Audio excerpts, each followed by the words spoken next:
कांग्रेस कहती है कि धीरज साहू के बिजनेस से उसका कोई लेना देना नहीं। कांग्रेस को यह स्पष्ट करना चाहिए कि धीरज साहू का कौन सा टैलेंट, कौन सी खूबी देखकर पार्टी ने उसे राज्यसभा का सांसद बनाया था। धीरज साहू हलफनामे में घोषणा करते हैं कि उसके पास 34 करोड़ रुपए की संपत्ति है, लेकिन छापे में 353 करोड़ नकद निकलते हैं। इतना बड़ा झूठ बोलने वाला इंसान राज्यसभा में बैठा है, बिजनेस के नाम पर कुछ भी। सांसद धीरज साहू के ठिकानों से इनकम टैक्स की रेड में 351 करोड़ रुपए केस मिलने के बाद कांग्रेस बैकफुट पर है।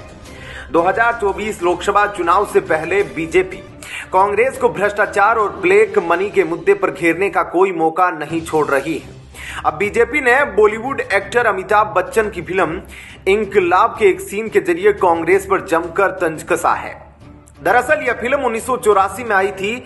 इस सीन में अमिताभ के साथ दिवंगत एक्टर कादर खान भी नजर आ रहे हैं। इस मूवी क्लिप को ट्वीट कर बीजेपी ने कैप्शन में लिखा, इस क्लिप में जो कैरेक्टर और जो स्टोरी नजर आ रही है वह काल्पनिक नहीं है। यह कांग्रेस सांसद धीरज साहू की पार्टी से क्राउड फंडिंग की मांग को दिखाता है। इस फिल्म में कादर खान अमिताभ बच्चन से कहते हैं कि हमारा अगला कदम चुनाव के लिए चंदा जमा करना और इसका हम नाम रखेंगे अमर वेलफेयर स्कीम। इसके बाद वे एक अन्य शख्स को बक्से खोलने के लिए कहते हैं जो केस से भरे होते हैं। इनको देखकर अमिताभ के होश उड़ जाते हैं। कादर खान कहते हैं कि क्या देख रहे हो, यह असली है, काला धन है, इसको खर्च करके हम वोट खरीदेंगे। अमिताभ कहते हैं कि वो सब तो ठीक है, लेकिन सरकार पूछेगी कि इतना केस कहां से आया तो क्या जवाब देंगे। इस पर कादर खान कहते हैं कि सरकार के पूछने का सवाल ही पैदा नहीं होता। हम जनता से जो पैसा लेंगे वो इसमें मिला देंगे तो काला धन सफेद हो जाएगा। कादर खान आगे कहते हैं, तुम गलियों बस्तियों में हाथ जोड़कर आगे चलोगे और हमारे वॉलंटियर्स हाथों में बॉक्स लेकर पीछे पीछे चलेंगे। लोग जानते हैं कि अमरनाथ के पास इलेक्शन लड़ने के लिए पैसा तो है नहीं, तो वो तुम्हें चंदा देंगे एक आना, 50 पैसे, 1 रुपया। वो पैसा लेकर हम इसमें मिला देंगे और अगले दिन अखबार में खबर छपेगी कि जनता ने अपने प्रिय नेता अमरनाथ को 1 करोड़ का चंदा दिया।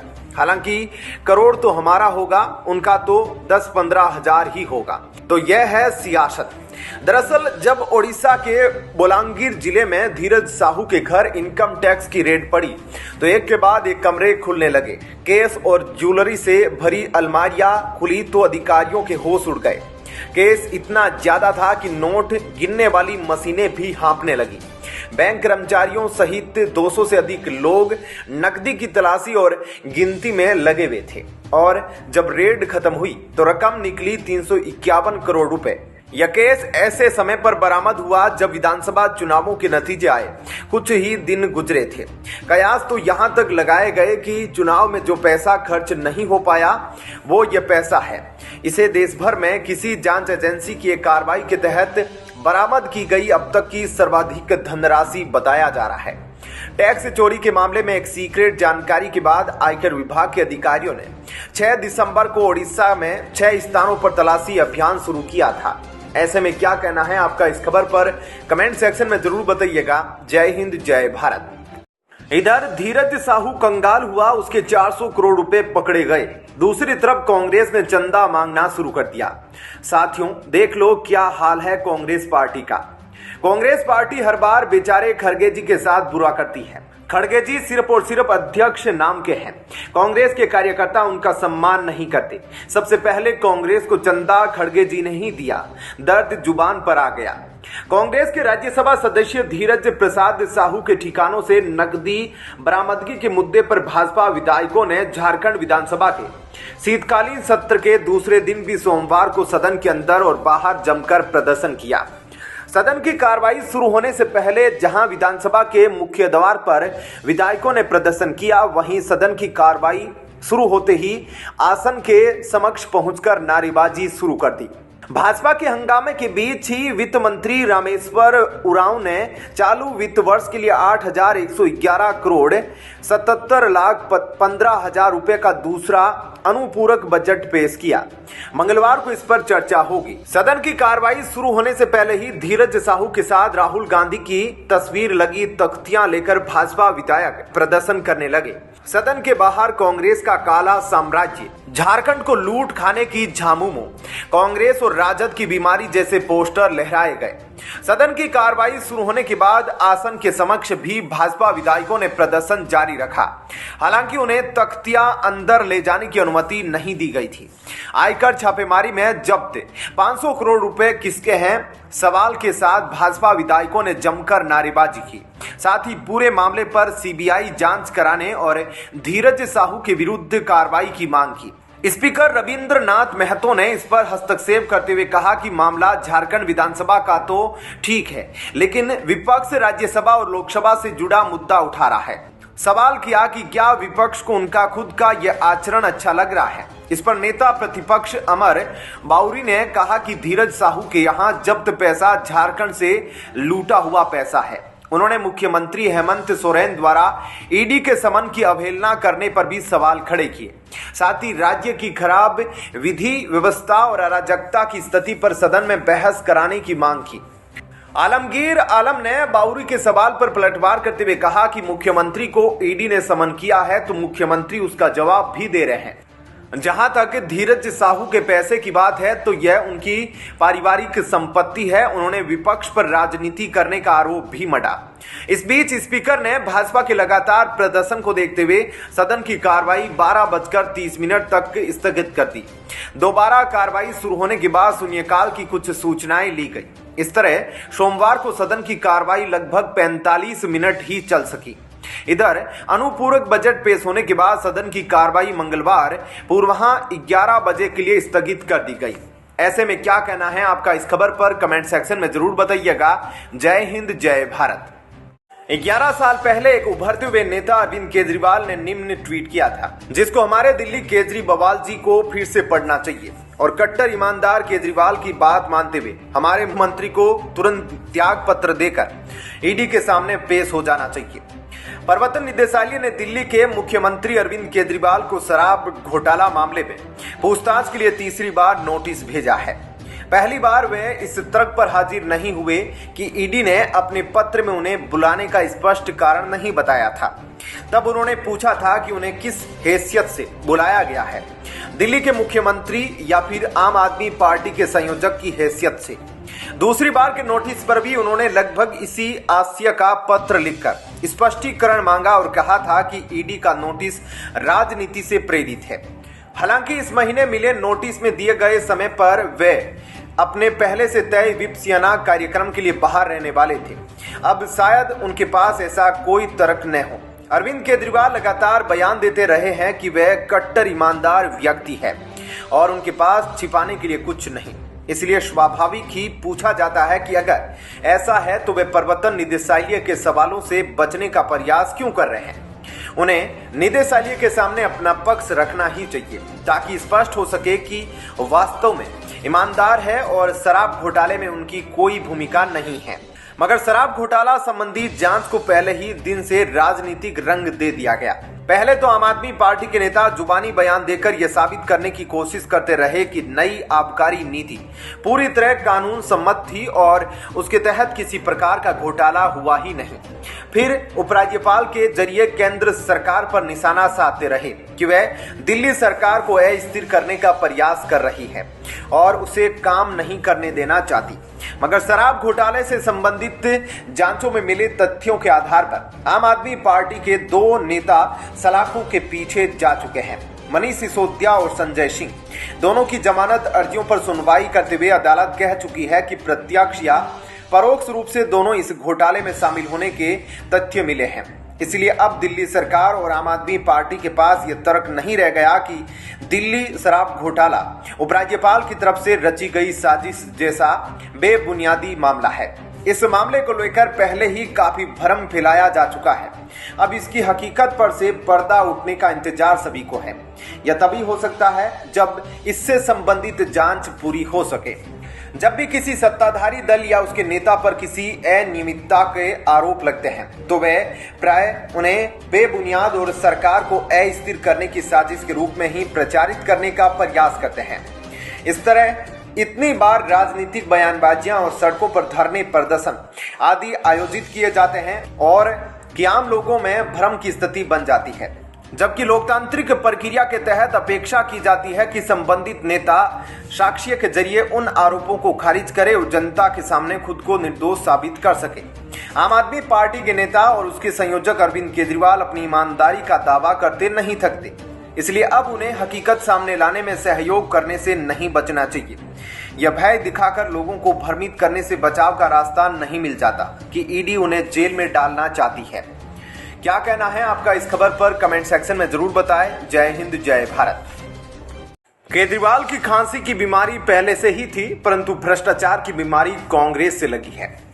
केजरीवाल ने गली गली में शराब के ठेके खोले, जिससे लोग शराब पीकर मरेंगे, बच गए तो मोहल्ला क्लिनिक में जाकर नकली दवा से मरेंगे। घोटालेबाज के साथ नरभक्षी भी है। बाकी सारे पाप तो आरपीए कर चुके थे, बस एक नकली दवा बेचना रह गया था। अब यह कमी भी पूरी हो गई।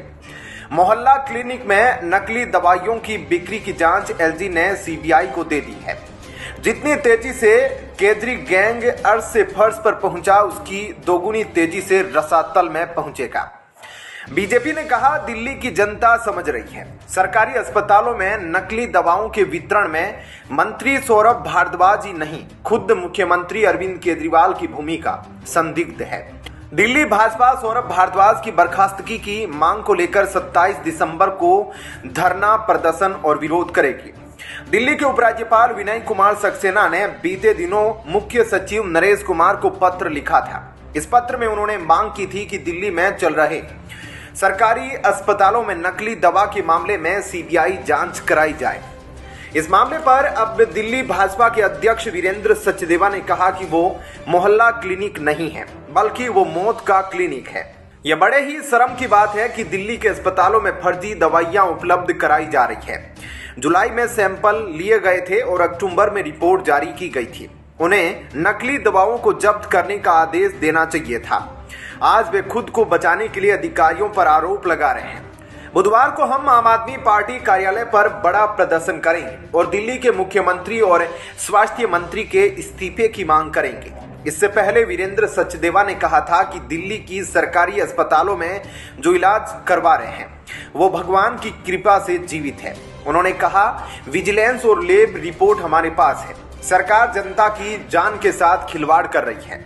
जिन दवाइयों से लोग ठीक होने की उम्मीद करते हैं, उनके सैंपल फेल हो गए हैं। सचदेवा ने कहा कि 5 कंपनियों के सैंपल फेल हुए हैं। लोगों की शिकायत के बाद जांच की गई। जो सबसे बड़ी दवाई है वो हार्ट के इलाज के लिए है, जिससे कुछ फर्क नहीं पड़ रहा और मरीज ठीक नहीं हो रहा। लेकिन लोगों की जिंदगी से खेलना, उनको घटिया इलाज देना, दिल्ली सरकार मानवता की दुश्मन है।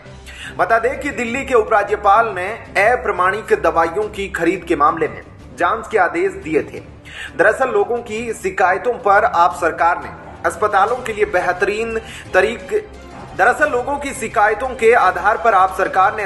के लिए बेहतरतीब तरीके से दवाइयों की खरीद की थी।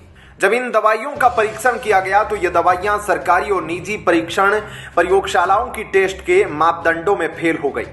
बता दें कि दिल्ली में पहले से एक शराब घोटाला, जल बोर्ड घोटाला, राशन कार्ड घोटाला और डीटीसी बस घोटाला जैसे मामले आए दिन सुनाई पड़ते हैं।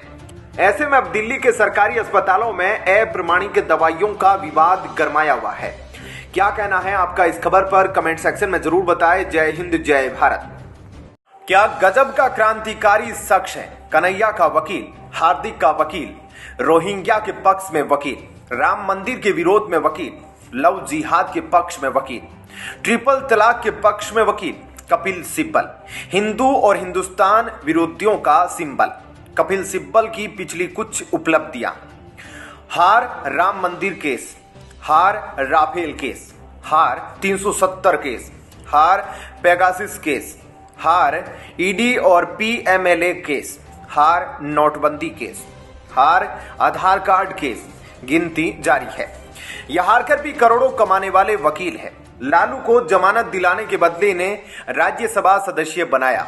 कपिल सिब्बल और उनके साथ 24 कांग्रेसी वकील खड़े करने वाले, राम जी के अस्तित्व पर प्रश्न चिन्ह लगाने वाले, नींव पूजन पर काले कपड़े पहनकर मातम करने वाले, आजादी से लेकर अब तक हिंदुओं के आराध्य को टेंट में रखने वाले आज राम जी का नाम जप रहे हैं। यही है अच्छे दिन। अयोध्या में भव्य राम मंदिर का निर्माण हो रहा है। अगले महीने 22 जनवरी को प्रधानमंत्री नरेंद्र मोदी के हाथों भगवान रामलल्ला की प्राण प्रतिष्ठा होगी, जिसके बाद मंदिर को श्रद्धालुओं के लिए खोल दिया जाएगा। इस बीच सोशल मीडिया पर राज्यसभा सांसद और वरिष्ठ कांग्रेसी वकील कपिल सिब्बल की एक पोस्ट वायरल हो रही है, जिसमें दावा किया जा रहा है कि कपिल सिब्बल ने राम मंदिर निर्माण से पहले आत्मदाह करने की बात कही, जिस पर बुरी तरह बौखलाए कपिल सिब्बल ने खुद अपनी बात रखी है। सोशल मीडिया पर कपिल सिब्बल की जो पोस्ट वायरल हो रही है, वो पोस्ट 29 जुलाई 2020 की तारीख की बताई जा रही है, जिसके जरिए दावा किया जा रहा है कि कपिल सिब्बल ने राम मंदिर निर्माण से पहले आत्मदाह करने को कहा था। इस पोस्ट में कपिल सिब्बल की तस्वीर के साथ पोस्ट का स्क्रीनशॉट लगाया गया है, जिस पर लिखा है, मैं आज भी अपनी बात पर कायम हूं, राम मंदिर निर्माण से पहले आत्मदाह करूंगा। कपिल सिब्बल की पोस्ट का यह स्क्रीनशॉट सोशल मीडिया पर वायरल हो रहा है। लोग इस पोस्ट को शेयर करके कपिल सिब्बल पर तंज कस रहे हैं कि अब तो राम मंदिर के उद्घाटन की तारीख भी सामने आ गई है और उन्हें उनकी पोस्ट के आत्मदाह के दावे को याद दिला रहे हैं। कपिल सिब्बल की वायरल पोस्ट पर अब उनकी सफाई सामने आई है। कपिल सिब्बल ने वायरल पोस्ट को रीशेयर करते हुए उसे गलत बताया है, कहा है कि यह पोस्ट भी झूठी है। इससे पहले एक और ट्वीट करते हुए उन्होंने कहा कि इस झूठी पोस्ट को सोशल मीडिया पर वायरल किया जा रहा है। इससे पता चलता है कि हमारे देश में राजनीतिक बहस का स्तर किस हद तक गिर गया है। आपको बता दें कि कपिल सिब्बल ने अयोध्या में राम मंदिर केस में कोर्ट में सुन्नी वक्फ बोर्ड की तरफ से पैरवी की थी। तब कपिल सिब्बल कांग्रेस के टिकट पर राज्यसभा सांसद थे। वहीं इससे पहले 3 नए क्रिमिनल रिफॉर्म बिल पर राज्यसभा सांसद कपिल सिब्बल ने कहा, इस तरह से बिल पारित करना असंवैधानिक है। 90% जो बिल है वह जो पहले से चली आ रही है वही है। जिस औपनिवेशिक युग की ये बात कर रहे हैं उससे भी ज्यादा सख्ती दिखाई जा रही है। जो अंग्रेज नहीं कर पाए यह वही कर रहे हैं। इसमें भारतीयता क्या है यह समझ नहीं आई। ऐसे में क्या कहना है आपका इस खबर पर कमेंट सेक्शन में जरूर बताएं। जय हिंद, जय भारत। कुत्ते की पूंछ कभी सीधी नहीं हुई, नहीं ना सुना है। 12 वर्ष तक नलिका में सीधी रखने पर भी जब बाहर निकाली टेढ़ी ही मिली। यह जो ममता के तृणमूल के कल्याण बनर्जी है, यह वही कुत्ते की पूंछ है जो कभी सीधी नहीं होती। टीएमसी सांसद कल्याण बनर्जी एक बार फिर से एक जनसभा को संबोधित करने के क्रम में उपराष्ट्रपति जगदीप धनखड़ की मिमिक्री की है। इसके साथ ही उन्होंने कार्यक्रम को संबोधित करते हुए कहा कि मैं बार बार नकल उतारूंगा, यह मेरा मौलिक अधिकार है। मुझे जेल में भी डाल दिया जाए तो भी मैं मिमिक्री करता रहूंगा। इस तरह से कल्याण बनर्जी ने एक बार फिर से अपने संवैधानिक पद की गरिमा को तार तार कर दिया। हालांकि अभी तक बीजेपी की ओर से अभी तक इस पर किसी भी प्रकार की कोई प्रतिक्रिया सामने नहीं आई है। अब ऐसे में बीजेपी की ओर से इस पर किसकी क्या प्रतिक्रिया सामने आती है, इस पर सभी की निगाहें टिकी रहेगी। आपको बता दें कि इससे पहले भी कल्याण बनर्जी ने संसद के बाहर उपराष्ट्रपति जगदीप धनखड़ की मिमिक्री की थी, जिसका वीडियो भी कांग्रेस नेता राहुल गांधी ने बनाया था, जिस पर विपक्षी दलों ने उन पर निशाना भी साधा था। इतना ही नहीं, कल्याण बनर्जी द्वारा उपराष्ट्रपति का मखौल उड़ाए जाने पर देश भर के जाट समुदाय उद्वेलित हो गए थे, क्योंकि धनखड़ खुद जाट समाज से आते हैं। इसके बाद विपक्ष ने बिना मौका गंवाए महिला पहलवानों के आंदोलन का मुद्दा उठाया। विपक्षियों ने ब्रिजभूषण पर यौन शोषण का आरोप लगाने वाली महिला पहलवान का संदर्भ देते हुए कहा कि वो भी जाट समुदाय से आती है। लेकिन विडंबना देखिए, अभी तक बीजेपी के किसी भी नेता का महिला पहलवानों को लेकर दर्द नहीं झलका है। यह सियासत नहीं तो और है क्या। वहीं कल्याण बनर्जी ने जिस तरह से मिमिक्री को अपना मौलिक अधिकार बता दिया, उसके बाद से माना जा रहा है कि सियासी गलियारों में चर्चा का बाजार गुलजार हो सकता है। बहरहाल अब आगामी दिनों में इस पर किसकी क्या प्रतिक्रिया सामने आती है, इस पर सभी की निगाहें टिकी रहेगी। वहीं उपराष्ट्रपति जगदीप धनखड़ ने रविवार को कहा कि संवैधानिक पद पर होने के बावजूद लोग उनकी आलोचना या अपमान करने से नहीं चूकते। राष्ट्रीय सांख्यिकी प्रणाली प्रशिक्षण अकादमी से स्नातक करने वाले छात्रों के वर्तमान बेंच को संबोधित करते हुए उन्होंने उनसे उन लोगों से कभी निराश नहीं होने के लिए कहा जो दूसरों के विकास को पहचान नहीं सकते। उन्होंने कहा वे पुराने आलोचक हैं। उन्होंने खुद को पीड़ित बताया। उन्होंने कहा यहां तक कि राज्यसभा में सभापति और उपराष्ट्रपति के रूप में मेरी संवैधानिक स्थिति में भी लोग मुझे नहीं बख्शते। क्या इससे मेरी मानसिकता बदलनी चाहिए? क्या इससे मेरा पथ भटक जाना चाहिए? नहीं। खुद को पीड़ित बताते हुए राज्यसभा अध्यक्ष ने अपनी संवैधानिक स्थिति और धार्मिक मार्ग पर आगे बढ़ने पर बात की। उन्होंने कहा एक पीड़ित जानता है कि अंदर से कैसे झेलना है, सभी का सामना करना है, सभी अपमान सहना है। एक दिशा के साथ हम अपनी भारत माता की सेवा में हैं। ऐसे में क्या कहना है आपका इस खबर पर? कमेंट सेक्शन में जरूर बताएं। जय हिंद, जय भारत।